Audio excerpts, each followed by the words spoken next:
Her name was Bailey Ween-Samich. She was 8 years old and had a brother named Sam. She was a Jew. The Nazis have won! Shouted a crowd of people. She was given a swastika to hold. She was confused. She was scared. She decided that this was all too much, and she ran home. On a cold winter day in Germany, Bailey sat confused. Nazi tanks started to roll into her hometown of Berlin. People stormed the streets, wondering what was going to happen. As tanks rolled by, Bailey could see the Nazi soldiers. She got frightened and ran to a stairwell, where she cried. She had no time to waste. She had to get home. She went up to the abandoned stairwell, and at the top of the stairs, she was able to look through a broken window. She was shocked to see all the Nazi troop carriers and tanks. You could hear the tanks as they rumbled through the town. It was a sound Bailey would never forget. Bailey was all alone. Her parents were gone. She was calling out for her brother, Sam! But he couldn't hear her. She located her bike beside the town market and jumped on. As she rode her bike past the town market, down the road onto the bridge, she could see her reflection in the water. In the reflection, she saw a tired, worried little girl. She was frightened by what she saw. She kept riding her bike past the tanks. She abruptly stopped. She saw Sam in the distance, by their home. She called out for Sam again, but he couldn't hear her, through the rumbling of the tanks. Suddenly, she noticed 3 Nazi soldiers standing next to her brother. Bailey did not know her brother was being taken. She did not hear what 3 soldiers were shouting at her. She wanted to hear what the guards were shouting about. Bailey had to get closer. She crept past several cars, past 2 hay bales, 1 wooden crate. She made it to the side of her house, making sure they didn't see her. The Nazi guards had guns. One was pointed at Sam. His hands were raised. They escorted him to their old car. He reluctantly got in. Soon the car was down the road, following a caravan of cars and troop carriers. Bailey had to see where they were taking her brother. She hopped back on her bike and pedaled down the main street of her town. Her heart was beating fast. Keeping her distance, she saw that the Nazis had kept driving through town with her brother. It was too late. The rumble around her was loud. She didn't understand why they took her brother. The caravan of cars went through a tunnel. Bailey had to find a new way to see where they were taking her brother. She found a stairwell and ran up the stairs. At the top of the stairs, there was a catwalk. She hurled herself onto the catwalk, where she spotted the caravan of vehicles again.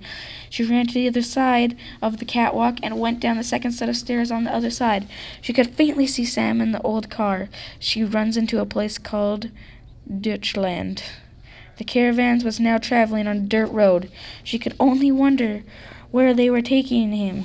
She kept her wary eyes on Sam until they drove past the gate. All she could see was the sign that said, "No trespassing." Sam was gone from sight. Bailey was desperate. She had to see where they had taken her brother. She snuck up the gate and gingerly climbed it. From the top of the gate, she spotted the caravan again. They were heading to the concentration camp. Bailey wanted to walk until she arrived at the concentration camp, but she knew that she could take the main road because that would be a suicide mission. She took cover in the neighboring forest. She kept hiding while she made her way through the trees. Finally, she was close enough to the concentration camp to see her brother. Through the barbed wire fence, she ran to the fence. When Sam saw her, he ran to the fence and clutched her hands. Bailey spoke to Sam. Sam told Bailey it was not safe. She had to remain hidden. He was told by other prisoners that there was not much food. Sam instructed Bailey to come back with food. Bailey ran back through the forest, hoping not to be seen. She made her way back to the town. She snuck through the town using side streets, staying out of the sight until she made it to her house. She ran up the stairs to the kitchen, opened the cupboards, and found food for her brother Sam. Bailey heard the front door open. She thought the Nazis had followed her back to her house. She crawled out the kitchen window and hid outside on the lower roof. She peered into the kitchen. As she heard footsteps, she heard her name being called in a soft voice. She recognized that voice immediately. It was her mother. Bailey climbed back through the kitchen window and ran to her mother. They gave each other a big hug. Bailey told her what had happened to Sam. Bailey wanted to help the Jewish people. So she hid her food in her jacket pockets. She told her mom she was going back to Sam. As she's running, she saw many Nazi guards with red swastika patches on their arms. She had to move fast. She found her bike and pedaled as fast as she could through the forest trails back to the concentration camp. When she arrived, Bailey saw that the people in the concentration camp heads were shaved. They looked miserable. Bailey saw Sam and called out to him from the bushes. He came to the gate with some his friends. She gave Sam the bread from home. She saw them smile, and they looked like they started to feel better.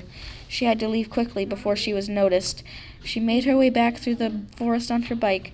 When she made it back to town, she was to hide behind a crate so the guards wouldn't find her. More tanks were arriving in her town. She couldn't stay any longer because it wasn't safe. She had to make her way back to the town market. She went back to the old abandoned stairwell she used earlier. From the other side, she had a bird's eye view on the market. What Bailey saw was very scary. The market was full of hustle and bustle. People were loading up with all the things they could carry from their homes.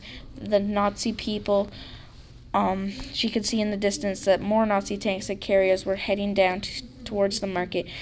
People were hiding under the bridges and in all the rubble that used to be their homes. They had to wait until it was safe to travel. They all fled the forest where they hid with little belongings they had. Months and years had passed, and the war was finally over. Bailey found one of the paths where all the tanks had moved. People were walking in the streets that used to be occupied by the German tanks. Bailey slowly made her way back to the barbed wire fence where she last saw her brother Sam. She placed a flower on the fence to commemorate her brother's passing. 7 years later, the concentration camp was now overgrown with trees and bushes. It was now a beautiful forest. The flower has long rotted, but Sam will never be forgotten.